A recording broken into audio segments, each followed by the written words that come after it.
केजरीवाल के इस्तीफे के पीछे छुपे हैं ये दो राज। सुप्रीम कोर्ट की शर्तों ने केजरीवाल को उलझाया। राजनीतिक संकट से उबरने के लिए लिया बड़ा फैसला। जेल से बाहर निकलते ही अरविंद केजरीवाल ने दिल्ली के मुख्यमंत्री पद से इस्तीफा देने की घोषणा कर दी। दरअसल पार्टी मुख्यालय में केजरीवाल ने कहा, मैंने इस्तीफा देने का फैसला किया।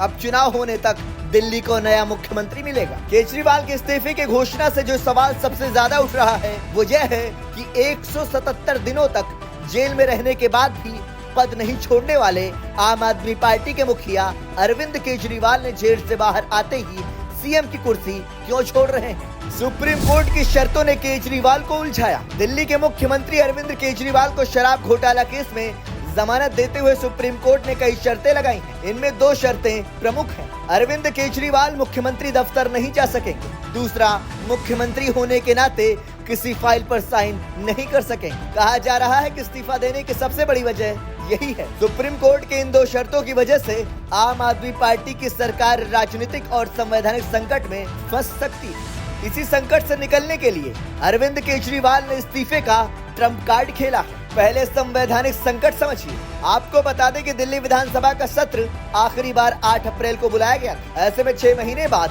8 अक्टूबर तक सत्र बुलाना जरूरी है, नहीं तो सरकार को विधानसभा भंग करनी पड़ती। विधानसभा भंग होने की स्थिति में राष्ट्रपति शासन लग जाता है। इसके अलावा अरविंद केजरीवाल को जमानत देते हुए सुप्रीम कोर्ट ने जो शर्तें लगाई थी उसमें विधानसभा का सत्र बुलाना आसान नहीं है, क्योंकि संविधान के अनुच्छेद 174 में राज्यपाल या उपराज्यपाल को सत्र बुलाने और विघटित करने की शक्ति दी गई है। हालांकि राज्यपाल यह काम कैबिनेट की सिफारिश पर करते हैं। कैबिनेट की बैठक को मुख्यमंत्री ही लीड कर सकते हैं, लेकिन वर्तमान में केजरीवाल पर लगे जमानत की शर्तों से ये आसान नहीं है। ऐसे में केजरीवाल कैबिनेट बैठक की अनुशंसा उपराज्यपाल को नहीं भेज सकते हैं। दो फॉर्मूले पर हुई चर्चा, लेकिन राह आसान नहीं। आम आदमी पार्टी से जुड़े सूत्रों के मुताबिक विधानसभा सत्र बुलाने के लिए दो फॉर्मूले पर चर्चा हुई। पहला फॉर्मूला था शर्तें हटाने के लिए कोर्ट का रुख करना।